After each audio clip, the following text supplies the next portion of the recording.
Si Sian Gaza po, isang vlogger, diniretso po niya na si Mayor Bullet Halushos talaga yung nagbabahay dito kay Dominic Roque. Ito po ay patutunayan ko. Mula nang salatin ko po ang issue ng breakup ni Bea Alonzo at ni Dominic Roque, ni isang banggit po ng pangalan nitong si Mayor Bullet Halushos ay hindi ko binitiwan. Itinuro umano ni showbiz columnist Christy Fermin, ang social media personality na si Sian Gaza at mga vlogger, kung bakit siya nalagay sa alanganin, matapos buweltahan ng kampo ni Dominic Roque. Sinabihan pa niya na masyadong maselan ang aktor, at napakasensitibo, public figure naman daw ito. Pero sa unang bahagi ng programa, mariing itinanggi ng showbiz columnist, na hindi niya raw pinangalanan ang politikong benefactor ng aktor.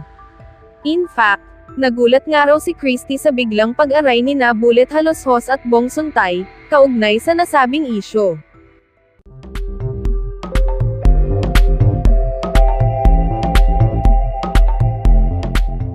Heto po mga kapatid, hawak ko po ngayon ang opisyal na pahayag na pinalabas kahapon ni Dominic Roque sa pamamagitan po ng kanyang mga abogado. Ayon po sa pinadala nilang pahayag ay kinukondena nila ang mga malisyoso at mapanirang puri na salitang ipinukol ko kay Dominic Roque. Nandito po ang mga reklamo na iisa-isahin ko natin mamaya. Hindi lamang po kayo ang nagtataka mga kapatid. Ako rin po, takan-taka. Dahil ito pong issue ng paghihiwalay ni Bea Alonzo at ni Dominic Roque na nauwi na nga po sa hindi pagkakatuloy ng kanilang kasal ay tinalakay po ng halos lahat ng mga media people. Hindi lamang po sa pahayagan, ang buong social media. Kami po dito sa Christy Per Minute at sa SNN. Lahat po kami ay tumalakay dito, sumalat sa issue. Nagtataka rin po ako kung bakit ang sinentrohan lamang ni Dominic Roque at ng kanyang mga abogado ay ang inyong lingkod. Yan po ang iisa-isahin natin ngayon. Noon pong unang sultada ng pagputok ng kwento tungkol sa hiwalayan ni na Dominic Roque at Bea Alonzo, ay lahat naman po talaga ay nagtaka. Nagulantang po ang buong lokal na industriya.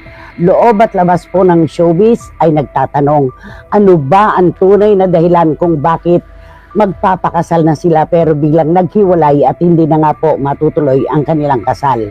Hindi po nanggaling sa mga press people ang pagpansin tungkol sa mga issue. Una, naglabas po ng pahayag ang kampo ni Bea Alonzo tungkol sa isang nakaupong lalaki sa tabi ng dalampasigan na tinawag nilang manipulative sad boy, parang ganon. Kay Dominic naman po, may nagpahayag din sa kanyang kampo mismo, kanyang kapatid pa nga, tungkol naman sa isang tao o hayop na nag-aanyo na tupa pero kakaiba ang tunay na ugali. Diyan po lumaro ang mga press people, ang mga netizens, ang mga bashers, ang social media. Diyan po umikot. Ang unang-una ko pong sultada ay tinutukan ko po yung kasabihan nila na o kaya siguro hindi natuloy ito dahil walang pera si Dominic Roque kasi mas mayaman sa kanya si Bea Alonzo. Yun po ang nagtulak sa akin para tanungin si Dominic Roque ano ang kanyang trabaho, sino ang kanyang boss, at kung totoong wala siyang pera, bakit nakatira siya sa isang kondominium na pagkalaki-laki po ng halaga kung uupahan. Yun po yun, puro katanungan po yun. Wala pong banggit ng anuman. At napatunayan ko po na yun ngang condo unit na yun ay nakalagay sa pangalan ng isang politiko. Wala rin pong banggit ng pangalan. Puro katanungan po yun. Yun po ang nangyari. Hanggang sa nang lumaon po, marami nang dumampot dyan sa kwento, iba-iba na pong issue ang lumabas. Mula po doon sa pinakatinanim ko na issue, may mga vloggers po na hindi nagpapakita ng mukha, kundi boses lamang, na kinakrap po ang aking mga sinasabi dito sa Christy Per Minute at sa Showbiz Now na Nagkaroon po ngayon ng nagsasalimbahang katwiran at dahilan tungkol dyan sa politiko na yan.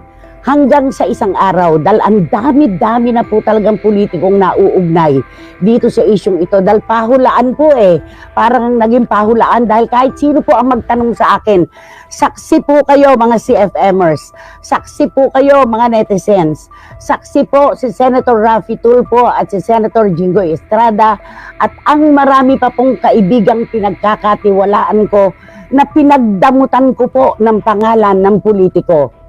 Puro halakhak, tawa at pasintabi lamang po ang aking sinasabi. Ang sinabi ko, Dominic Roque, alam mo na hindi ko lang inimbento ang kwentong ito. Alam mo na may politikong may-ari ng condominium unit na iyong tinitirhan. Ikaw dapat ang magsabi, hindi ako. Excuse me po. Ikaw dapat ang magliwanag, magbigay ng linaw kung sino ang politikong may-ari ng condo unit. Hindi kailangan sa akin manggaling. Hanggang sa dumami na po ng dumami ang mga pangalan na nauugnay. Mga pangalan po ng mga politiko na walang kinalaman sa issue. Sino-sino po ang mga politikong ito? Kumuha po ako ng ilang footage sa Showbiz Now na para malinaw po natin kung sino-sino ba ang inipon-ipon naming pangalan na naglalabasan po sa social media na pinagdududahan na siyang may-ari ng condo unit ni Dominic Roque. Bakit po namin ipinalabas ang footage na ito?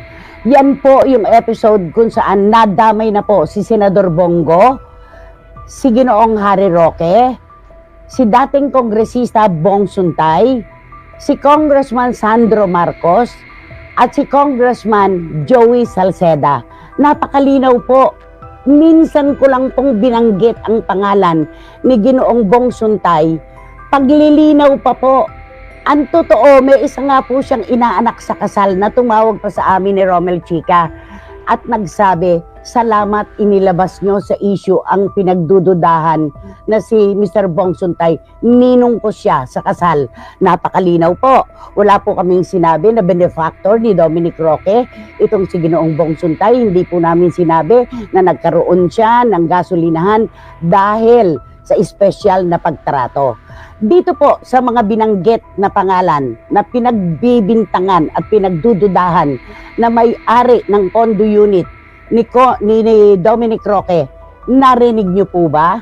May naramdaman po ba kayong binanggit namin na pangalang Mayor Bullet Halosos? Ito po ay patutunayan ko. Mula nang salatin ko po ang issue ng breakup ni Bea Alonzo at ni Dominic Roque, ni isang banggit po ng pangalan nitong si Mayor Bullet Halosos ay hindi ko binitiwan. Kahit po initials, kahit po clue tungkol sa kanya, wala po kayong nalaman mula sa akin. Hindi po ako nagsalita. Tiwa-tiwayway po ang mga tinatanggap ko, mga text messages ng pagtatanong kung sino ang may-ari. Hindi ko po sinasabi kung sino. Nagpapasintabi po ako na mas maganda kung kay Dominic Roque manggagaling kung sino talaga ang may-ari ng condo unit na ito. Hindi ko nga po binanggit kung ano yung condo unit na yan at kung saan makikita, samantalang alam na alam ko po ang address. Wala po kayong narinig mula sa akin. Kaya ako po ay nagtataka. Bakit nagpa-interview si Ginoong Bong Suntay at si Mayor Bullet Halosos na sila daw po ay kinu-question na ngayon ang kanilang mga gender, ang kanilang kasarian. At ayon po dito sa pahayag ni Dominic Roque, ay nanghingi daw po siya ng paumanhin kay Mayor Bullet Halosos at sa pamilya nito dahil nadamay daw po sa mga walang kapararakang issue itong si Mayor Bullet Halosos at defamatory daw po yung mga nasasabi, malisyoso daw po, mapanirang puri. Nasaan po ang pangalan ni Mayor Bullet Halosos? Pamula ng aking salatin ang kwento tungkol sa hiwalayan ni Bea at Dominic Roque. Wala silang maituturo. Meron pong mga vloggers naglalabas ng retrato nila Meron pa'y magkatabi sila na parang humahalik si Dominic kay Mayor Bullet, pero hindi po sa amin ang galing yon. Si Sian Gasa po, isang vlogger, diniretso po niya na si Mayor Bullet Halusos talaga yung nagbabahay dito kay Dominic Roque. Sa akin niyo po ba yon narinig? Ang mga vloggers po na nakisawsaw na nga lang ay kung bakit naglagay pa sa inyong lingkod at sa aming mga programa itong CFM at ang SNN sa alanganin. Nangopya, kinrap, nagbuo ng sarili nilang content na ang ibinabato ayon kay Christy Fermin. Napakagasgas na po ng swelas ng pangalan ko. Hindi ko po ninanais na ganun ang mangyayari. Eto, nagsalita po. Nagulat ako, umaray si Mayor Bullet Halusos at si Ginoong Bong Suntay. Ang kanila pong kasarian ay kinu-question. Pinagtatawanan lang daw po nila. Pero nadadawit daw po ang kanilang pangalan sa hindi kagandahan na sitwasyon. Ayon, napanood ko po ang kanilang interview kay kasamang Jay Ruiz. Ang sabi po ni Mayor Bullet, pinauupahan ko yung unit kay Dominic sa isang usapan na hindi ko ipagagawa, siya ang magpapagawa, uupahan niya ng 50%. Kunwari po ay 100,000 ang renta doon sa unit, 50% lang po magiging upa o renta ni Dominic Roque. Ang kanyang eksaktong sinabi, pinauupahan ko ang condo unit, hindi ko ibinabahay si Dominic. Yun po ang kanyang sinabi. Tandang-tanda ko po yan. Si Ginoong Bong Suntay naman po, wala po tayong po pwedeng maging problema. Hindi po tayo magkakilala. Kahit si Ginoong Bullet Halusos, nakilala ko lang ang pangalan niya nitong magkaroon sila ng problema ng Tito Vic and Joey, ang Tape Incorporated na sila ang may-ari. Nasisilip po ng iba kong kaibigan at mga kasama kung bakit ako lamang po ang siningle out. Bakit ako lamang po ang itinuro ni Dominic Roque, ni Mayor Bullet Halusos tungkol sa isyong ito. Ayon sa aking mga kaibigan, na hindi ko naman po agad-agad na pinaniniwalaan ng 100% dahil may sarili naman po akong paniniwala sa mga issue. Ang sabi nila, dahil kasi TVJ supporter ka, defender ka. Parang ang linaw po ng mensahe. Pero mas gusto ko pong paniwalaan na ako ang kanilang tinututukan dahil ayon sa kanila ay malisyoso daw po at mapanurang puri yung mga binato ko na salita kay Dominic Roque. Wala pong mali siya. Kung pinangalanan ko po si Mayor Bullet Halusos, magkakaroon po yan ng mali siya dahil siguradong iisipin niya at ng kanyang mga panalig. Kasi kampi ka sa Tito Vic and Joey, pakawala ka ng TVJ. Hindi po ako maaaring pakawala ng TVJ. Ako po ay taga-suporta ng Tito Vic and Joey dahil ako po ay naniniwala at naninindigan sa katotohanan. Sino man po na kumakampi sa TVJ ay itinuturing na kalaban nitong si Mayor Bullet Halusos. Kaya kung sakali man na napakalinaw pa sa sikat ng araw sa katanghalian tapat na siya ay sangkot dito sa kwentong ito, hindi ko pa rin siya babanggitin dahil sasabihin niya may mali siya kasi Tito Vic and Joey supporter ka. Yan po ang gusto ko linawin. Wala po akong binanggit na pangalan ni Mayor Bullet Halusos. Wala po akong sinabi na siya ay benefactor ni Dominic Roque. Maging kay Ginoong Bong Suntay, hindi ko rin po ginamit yung salitang benefactor. Ibang vloggers po ang nagkabit ng salitang yan sa kanilang dalawa at sa iba pang mga politiko na nadawit ang pangalan dito. Hindi po sa akin yan nagmula. Pwede nyo pong balikan ang lahat ng episodes ng Showbiz Now na at nito mismong Christy Ferminit. Ako po ang nagsasabi, ni minsan hindi ko po binitiwan ang pangalang Mayor Bullet Halusos. Minsan ko lang na binanggit si Ginoong Bong Suntay, pero paglilinaw pa, nasaan po ang mali siya? Nasaan po ang paninirang puri sa ganyang kalagayan? Wala po akong nakikita. Meron din po silang binanggit dito na Okay, eto yung mga innuendo, yun daw pong mga salita na lalo daw po na nagpalagablab sa apoy na pinag-uusapan. Ang usapin po ay hiwalayan ni Bea Alonzo at ni Dominic Roque. Hindi po actually ang politiko na yan. Pumasok lamang yung condo unit na yan dahil sa pangmamaliit ng maraming tao kay Dominic Roque na kaya binitiwan ni Bea Alonzo ay pinag-awayan nila ang tungkol sa prenuptial agreement. Hindi po sa akin nagmula yan. Halukayin niyo po ang balon ng mga kwento ng mga vloggers. Doon niyo po makikita yung mga content na yan. At saka yung kawalan ng pondo ni Dominic Roque sa kasal na gustong-gustong maging bongga nitong si Bea Alonzo. Pero ang gusto ni Dominic ay simple. Tinalakay po namin yan. Pero binigyan namin ng katwiran at parehas na pagtrato. Hindi po totoo yan. Gaya nito, yung kanyang opisyal na pahayag, nilalagyan ko po dito ng Dominic Roque. Kahit po sa SNN, nagpapalagay po ako ng Dominic Roque sa ilalim ng kamera. Kahit po dito sa Christopher Minute, naglalagay po ako ng Dominic Roque. Hindi po kasi ako pamilyar sa kanya. Dominic Ochoa po ang laging nasa utak ko, kaya po may preno ako kapag kayo apelyido niya ay aking sinasabi. Ganun po ako unfamiliar kay Dominic Roque. Nung maghiwalay sila, sinisisi nila sa mga reporters ang mga tinatawag nilang innuendos. Hindi po nanggaling sa mga reporters yon. Pumipick up lang po ng bunga mula sa puno yung mga reporters, katulad yung mga patambisa na magkabilang kampo. Marami po yan. At sa social media po, 2-5 po yan. Sa mga programa, 3 sampera po yan. At eto pa, patulan nyo po ba yung mga posers na di umano na ako daw ang nagsabi noon? Hindi po akin yung mga accounts na nakikita ninyo. Yun po yung tinatawag natin na fact-finding dapat, Mayor Bullet. Yun po dapat fact-finding. Wala po akong anumang social media account. Alam po ng buong mundo na ako po ay walang Twitter, wala po akong Instagram, wala po akong FB, hindi po ako nagkakaroon ng kahit anong account. Kaya hindi po ako yan. Huwag niyong papatulan. Mga posers po yan. Kaya nga isa lamang ang aking hamon.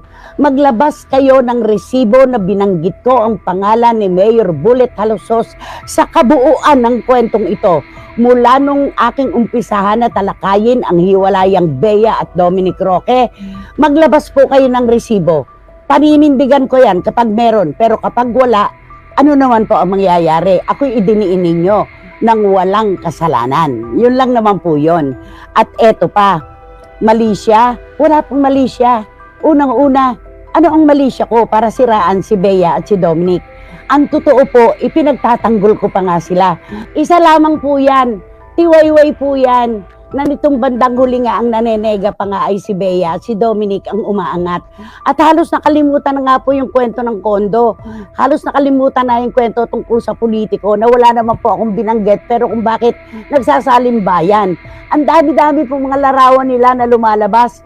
Pati yung mga kay Zian Gaza na nga lang diretso-diretso O, bakit hindi yun ang inyo habulin? Siya ang nagsalita sa inyo na kayo yan, di ba? Okay, eto pa. Maglabas kayo ng resibo sa anuman pong labanan, kahit sa korte.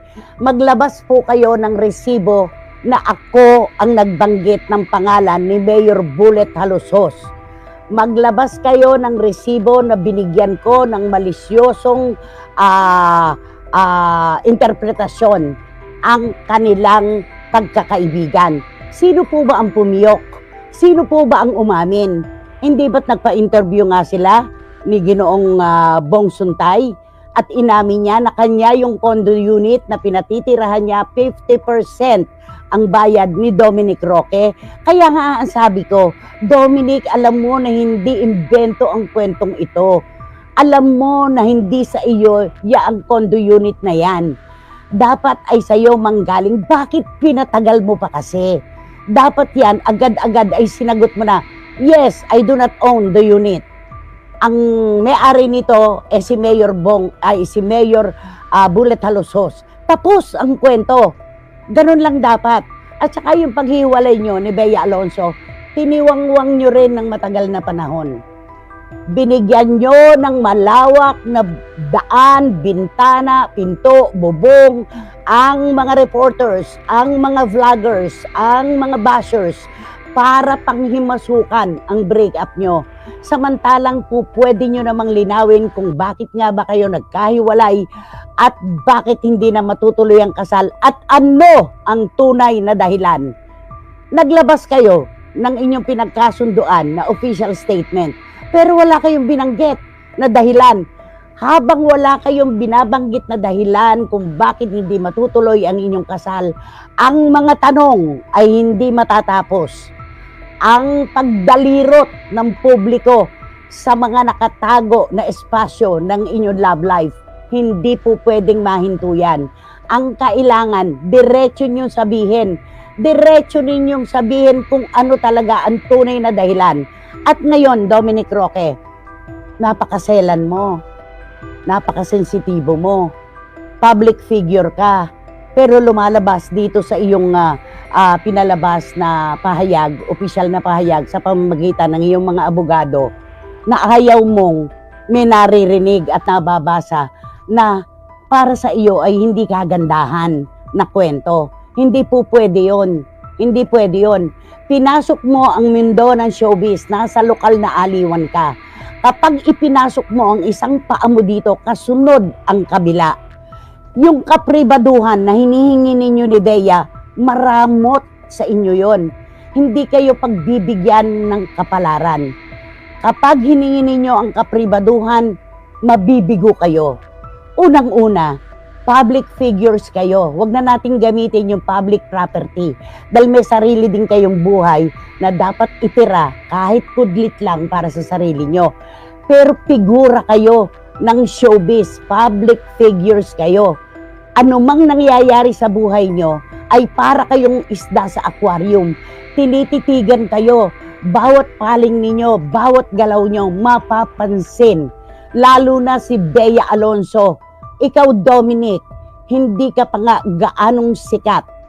Ang totoo, kuminang ang pangalan mo dahil kay Bea Alonso. Magpakatotoo tayo, hindi ako magtatago sa ilalim ng carpet. Kuminang ang pangalan mo dahil kay Bea Alonso.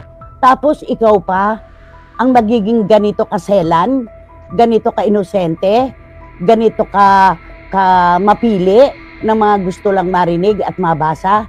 Unang-una, walang mali siya, Dominic. Ipinagtatanggol ka pa namin. Ako mismo, ipinagtatanggol kita. Ayoko na isang lalaki ay ninanakawan ng pride ng isang babae. Naririnig nyo yan. Kung napapanood nyo ang aking mga sinasabi at nakikinig kayo, malalaman mo na kinokontra ko ang mga taong nang mamaliit ng kapwa. Hindi po pwedeng magkaroon ng mali siya. Hindi kita sinisiraan. Yun ang napakalinaw. Ang mga bashers, kinokontra ko rin kapag sinasabi na, sino ka ba para maging asawa ni Bea Alonso? Mas mayaman naman si Bea. Lagi kong ipinagtatanggol ang iyong estado sa buhay. Na hindi pera ang simula at wakas ng isang relasyon. Hindi pera ang barometro ng kaligayahan ng magiging mag-asawa. Kung meron mang pera ang babae at wala ang lalaki, tatanggapin niya dapat yon. Yung kakulangan at kalabisan ng kanyang minamahal, tanggap niya dapat yan. Dahil ang libro ng pag-iibigan ay hindi nagtatago ng mga kapintasan at mga kakulangan. Lagi kong sinasabi yan, si Bea, mulat-mula sa lahat ng laban niya sa buhay, kasama niya ako. May hawak kong armas para kay Bea Alonso dahil alam ko nasa tama siya. Hindi ako kikiling sa mali. Hindi ako magpapatianod, nakakampi kapag mali ang ginagawa. Tulad nung kay Mayor Bullet Halosos. Ang turing niya sa mga TVJ defenders, kalaban nila. Hindi. Kami pong mga manunulat ay merong inaalagaan na kredibilidad. Tulad ninyo, sabi nyo nga ni Ginoong Bong Suntay, meron kayong pangalan na iniingatan, dapat responsable. ang mga media men, mga media people sa pagtalakay tungkol sa inyong issue. Lahat po tayo merong inaalagaan. Kayo po yung pagiging politiko nyo, pinaghirapan nyo po yan, alam ko yan. Talagang marami kayong ginawa na kabutihan sa inyong mga nasasakupan para isulat ang inyong pangalan sa balota. Parang kami rin po na mga manunulat. Ilang pong taon po naming iniingatan, dekada po naming iniingatan ang aming kredibilidad para tudlain lamang at sirain sa isang iglap. Hindi po namin ipinanganak ito ng magdamagan lang. Hindi po namin pinaghirapan ang kredibilidad at pagtatawid ng balita na dinadaan po muna namin sa investigasyon bago namin pakawalan. Hindi lang kayo ang may dapat ingatan. Kami pong mga taga-media ay meron din. Hindi ko po masisisi ang ibang vloggers kung sila ay sumausaw, kung sila ay nagdagdag at nagbawas ng mga komento mula sa aking mga sinasabi. Pero dapat maging responsable din po tayo. Ilan po sa inyo, boses lang ang naririnig. Naglalagay pa kayo ng mga kwento na lihis naman sa tinatalakay namin dito sa Christopher Minute at sa SNN. Ganun po ba ang gusto nyong mangyaring laban? Pinaghihirapan namin ang aming mga kwento, ang aming mga sinusulat, ang aming ibinabalita para wasakin nyo lang sa isang iglap. Hindi po kami ganon. Yun ang amin. Eto lang ako po ay hindi sabon na kapag ang ating kamay ay nadumihan, gagamitin niyo po ako para luminis. Hindi po ako sabon. Hindi rin po ako pabango na kapag ang ating pangalan ay nalalagyan ng kaunting hindi kagandahang amoy, iwiwisik niyo ko sa inyong katawan para kayo bumango. Lalong hindi po ako kumot. Napakaliit na tao ko po para gawin yung kumot na pangkanlong sa anuman na gusto nyong palabasin. Huwag po ganon. Kung may respeto kayo sa inyong kapwa, kami rin po may respeto sa inyo. Hindi po ako maninindigan kapag alam kong ako ay mali. Kayo po mga kapwa, kababayan ko, mga CFMers na mga anak-anakan ko, mga kaibigan kong napakalapit sa aking puso, sukat nyo na po ang puso ko. Sukat na sukat ko rin po ang aking damdamin. Kapag alam ko po na ako ay nakapanakit, kapag alam ko po na may umaray sa aking salita, naninikluhod po ako, bumababa po ako para humingi ng paumanhin. Pero kapag alam ko po na malinis ang aking konsensya at idinidikta nito sa aking puso na wala akong sinaktan ng direktahan, na wala akong pinangalan ng mga salitang malisyoso, kapag alam ko po na wala akong binitiwang mga salita ng paninirang puri, irereserba ko po ang panghihingi ko ng paumanhin sa susunod na pagkakataon na baka may masaktan ako ay wala na akong maibigay. Kung nire-respeto nyo po ang inyong sarili, nire-respeto ko po ang sarili ko. Hindi ko po hihintayin na ibang taong rumispeto sa akin. Ayoko pong mabuhay na wala akong respeto sa aking sarili. Ito lamang po ang kayamanan na hawak ko. Respeto sa aking sarili na kahit sabihin ng buong mundo na mali ang isang bagay, kung sa palagay ko po at sa aking paniniwala ay totoo, tutuloy po ako. At kahit buong mundo na po ang nagsasabi sa akin na mali ang aking ginagawa, kung sa palagay ko at sa puso ko ay tama, wala pong makapipigil sa akin. Kaya ito pong ipinadala nila na opisyal na pahayag, hindi naman po ito demand letter. Hindi naman po ito nagsasabi na ididemanda nila ako. Pero ito po ay isang senyal na kailangang maging responsable ang mga media men sa kanilang mga sinasabi. Wala po dito sa mga nag-aalala ng demandahan, wala naman po. At hindi ko po sila hinahamon. Pero alam naman po natin na sa bawat labanan ng anumang bagay ay meron tayong hinihinging resibo at kailangan nagpapakita po tayo ng resibo. Uulitin ko lang po. Kay Ginoong Bong Suntay, nilinis ko po ang pangalan ninyo nung kayo ay idawit sa isyong ito. Nilinis ko rin po ang pangalan ni na Senador Bongo na walang kamalak-malak kung bakit nadamay. Si Ginoong Harry Roque na nakikisaw-saw po ngayon sa issue. Hindi ko na siya tatalakayin. Sayang naman po ang ating panahon kung sa kanya ko pa ibibigay ang aking oras. Kay Congressman Sandro Marcos na napakabata para maging biktima ng mga pagdududa, hindi po sa amin nanggaling ito. Kay Congressman Joey Salceda, maraming salamat po sa pangunawa na ni isa sa inyo na binanggit ko.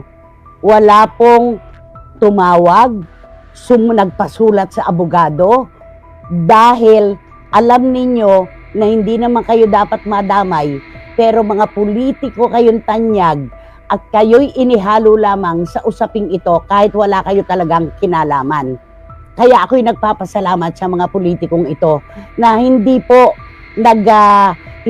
nagsayang ng panahon na ako'y abalahin na bakit ganito, bakit ganyan. Dahil ang linis-linis po ng presentasyon. Kahit si Mayor Bullet Halusos, wala kang makikita kahit initials mo sa aking pagsasalita mula ng aking talakayin itong Bea Alonzo, Dominic Roque split up na to hanggang sa panahong ito. Ngayon ko lang nalaman na ikaw pala ay nasaktan at pinagbintangan pala ang iyong kasarian. Hindi ako ang hihingi sa iyo ng patawad. Ni pa umanhin ipagdadamot ko. Dahil kahit minsan, hindi ko sinabi na si Dominic Roque ay nakatira sa isang condo unit na pag-aari ng isang baklang politiko. Wala akong binanggit na ganon. Wala akong sinabing anuman. Walang pagdududa sa gender o kasarian ng politiko. Wala. Malinis. Malinis na malinis. Alam niyo po mga kapatid, dapat talaga ay sinasagot ang mga bagay-bagay na malabo. Dapat talaga ay nililinaw ang mga bagay na baliko. Hindi po ako papayag na ako ay itulak sa pader ng walang kalaban-laban.